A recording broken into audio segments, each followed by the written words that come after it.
Crumb Squad, what is cracking across the cosmos? So we're going to get into one of my favorite anime characters and how Destin Daniel Cretton can launch Naruto and why this franchise needs more than a trilogy to do the story and characters justice. And you better believe it because it's my ninja way. Naruto cannot be adapted racing from one iconic fight to the next iconic fight. Yes, people want to see a Rasengan, they want to see Rock Lee versus Gaara, they want to see Naruto versus Sasuke at the Final Valley. So do I. But those fights only matter because of the friendships, the rivalries, teachers, political history, and generational trauma underneath it. The emotional core of these fights. Naruto isn't powerful because of the characters can do cool jutsus. Naruto is powerful because almost every character is a child inheriting damage created by the adults that came before them. That means Destin Daniel Cretton's priority isn't making a Rasengan look cool. It's preserving the emotional infrastructure underneath it. Because if you preserve the battles but destroy everything that made us care about them, a faithful Naruto trilogy could still completely misunderstand what Naruto's about. Shang-Chi proved that Cretton can combine martial arts, fantasy, mythology, comedy, family trauma, and blockbuster action, but Naruto needs more than an action director. Short Term 12 proved that Cretton understands traumatized young people who hide pain behind anger, humor, silence, and difficult behaviors. The Glass Castle explored children inheriting damage from dysfunctional adults. Just Mercy examined people being trapped and harmed by powerful institutions. American-born Chinese gave him experience translating Asian mythology for a broad Western audience. And Spider-Man Brand New Day showed that he can balance loneliness, relationships, a major ensemble, spectacle, and an enormous franchise expectation.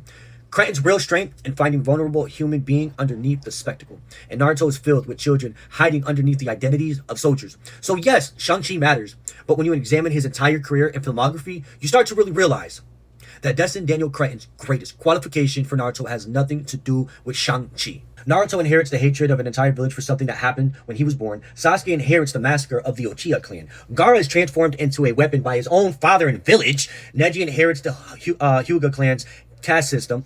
Nagato inherits a war created by larger nations. Kakashi inherits trauma of the Third Great Ninja War. And Itachi is sacrificed to preserve a deeply flawed political system. These aren't separate tragedies. They are different consequences of the same shinobi world. That's why Cretton's ability to humanize damaged people matters more than his ability to direct martial arts. He has to make these characters feel like children forced to become weapons, not superheroes who conveniently happen to be young. Because once you look beneath the headbands, jutsu, village systems, clans, there's something you start to realize.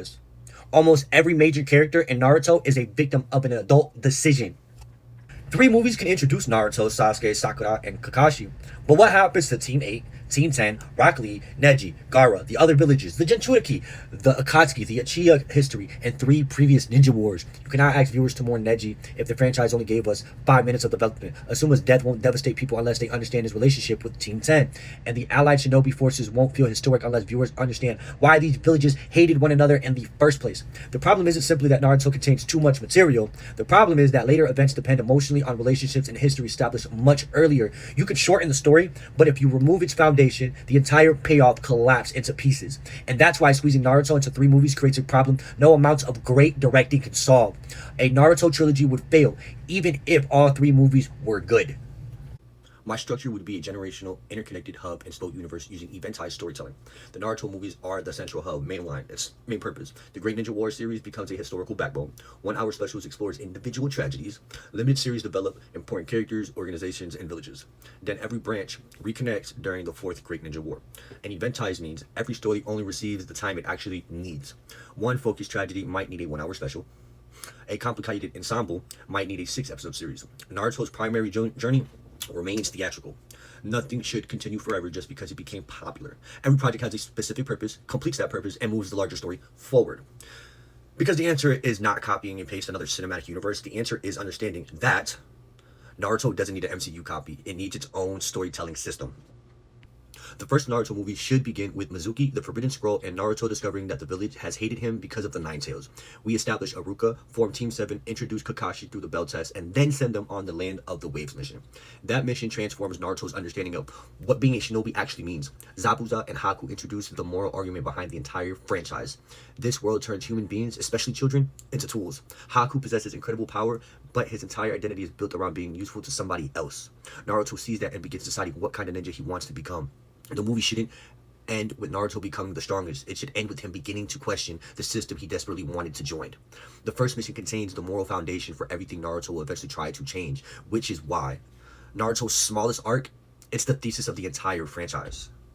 The second movie expands the world beyond Team 7. We meet Rock Lee, Neji, Hinata, Shikamaru, Gaara, and the other young shinobi. Then Orochimaru enters the forest of death and reveals how dangerous this world truly is. Every major fight tells us something about the system that created these children. Rock Lee destroys his own body, trying to prove that effort can overcome natural talent. Neji believes destiny cannot be changed because his clan turned his father's life into evidence. Gaara was raised to believe his only purpose was killing. And when Naruto confronts Gaara, he doesn't just defeat another villain. He recognizes the person he could have become if Iruka, Kakashi, Sakura, and Sasuke had never reached him. The arena make it look like a competition, but when you understand what every child is carrying, the Chūnin exams is not just a tournament, they're an exhibition of traumatized children soldiers. The third movie should combine the search for Tsunade with Sasuke's retrieval. Jiraiya begins training Naruto. Tsunade forces us to confront the grief left behind by previous wars. Itachi arrives and completely destroys Sasuke's sense of progress. That encounter makes Sasuke realize that no matter how much he was grown, he still isn't powerful enough to defeat the person who murdered his clan. Then Orochimaru offers him the one thing that Konoha cannot give him fast enough: power. The retrieval squad goes after him. Every member receives a meaningful battle, and the movie ends with Naruto and Sasuke at the final valley. Naruto fights with everything he has and still cannot bring his friend home.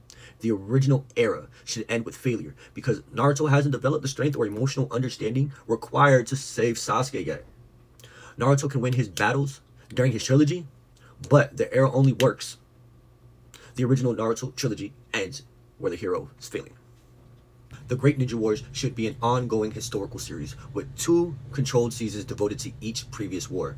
The first Great Ninja War explores the Hashirama and Madara's failed dream, the formation of the hidden villages, Tobirama's institution, the distribution of tailed beast, early Uchiha alienation, Hiruzen's becoming Hokage. The second war follows the rise of Jiraiya, Tsunade, and Orochimaru. We experience Tsunade losing Nawaki and Dan, Orochimaru developing his fear of death, and Jiraiya meeting Nagato, Yahiko, and Konan. The third war follows Minato, Kakashi, Obito, and Rin, but these seasons should release later to protect the mystery surrounding Obito. This isn't extra lore. This is the history that created every conflict that Naruto eventually inherits. And when history is this important to every character's future, it deserves more than a scattered exposition. Naruto's history shouldn't be explained in flashbacks. It should be experienced as its own epic. Hiruzen trains Jiraiya, Tsunade, and Orochimaru. Jiraiya trains Minato. Minato trains Kakashi, and Kakashi trains Naruto, Sasuke, and Sakura. That hierarchy isn't only a cool connection between generations, it is the emotional spine of the franchise. Each teacher gives the next generation techniques, philosophies, and relationships, but they also leave their students to inherit the consequences of their failures. Hiruzen fails to stop Orochimaru and fails to resolve the Uchiha crisis. Jiraiya fails to save Orochimaru and misunderstands what becomes of Nagato. Minato dies before he can guide Kakashi or raise Naruto. Kakashi enters Team 7 already carrying the graves of everyone he couldn't save. The Great Ninja War series allows viewers to watch the inheritance travel from one generation into the next generation.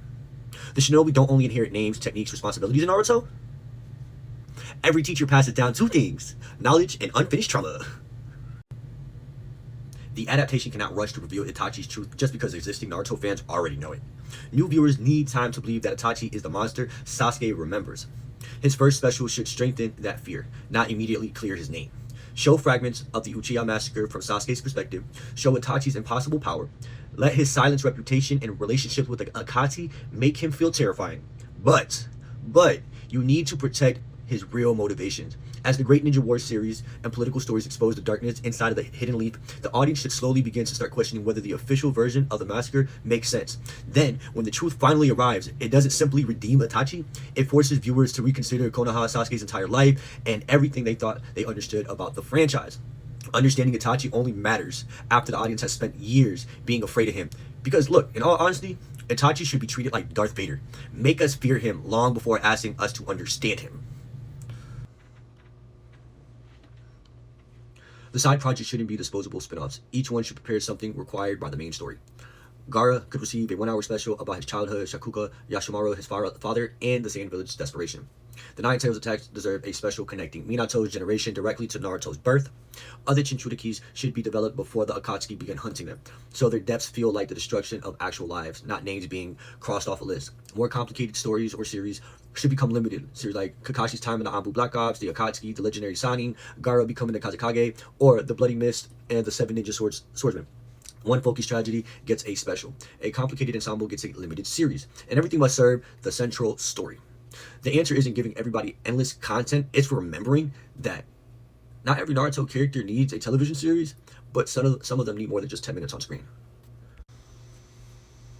I'm not saying Every anime original mission deserves a live-action adaptation. My role is simple. If a smaller story strengthens a relationship, develops a village, explains a political conflict, or makes a future tragedy hit harder, then it isn't disposable filler. It is character infrastructure. Selected missions can develop Team 8 and Team 10, strengthen Rock Lee, Neji, and Tenten, and give Team 7 more time together before Sasuke leaves. They can show ordinary life inside the villages and allow these characters to interact when the world isn't ending. These quiet moments are where the audience builds an emotional attachment. Spectacle might make somebody watch that movie once, but relationships are what makes Asuma's death hurt, Sasuke's betrayal feel personal, and Naruto's promise matters. When a small story gives emotional value to every major event that follows, some Naruto fillers become more important than another giant battle. This is where every storytelling branch finally reconnects. Actors from the Great Ninja War series, the 1 hour specials, the limited series, and the Naruto main movies all return back into a mainline Naruto movie for the Great Ninja War. Some return as surviving characters, some return through flashbacks, and some return through Ida Tensei's reanimation. But regular viewers will already recognize these shinobis because they watched their lives, relationships, battles, and deaths. Imagine watching somebody died during the first Great Ninja War series, then seeing that same actor return years later as a reanimated weapon during the Naruto final battle. That isn't a cameo, that is the past physically returning to confront the generation that inherited its consequences. The reanimation won't feel like unfamiliar lore being explained during the finale. It will feel like the franchise's entire history is rising from the dead. That is the ultimate payoff of building this universe across multiple generations, because the fourth Great Ninja War shouldn't introduce Naruto's history, it should resurrect it. Cretton should be more than the director hired to complete the first movie. He should establish the emotional and tonal foundation of the larger franchise alongside Masashi, Kishimoto, and the writers who deeply understand both manga and anime. Kishimoto needs meaningful creative authority. A continuity team must protect long-term mysteries and revelations.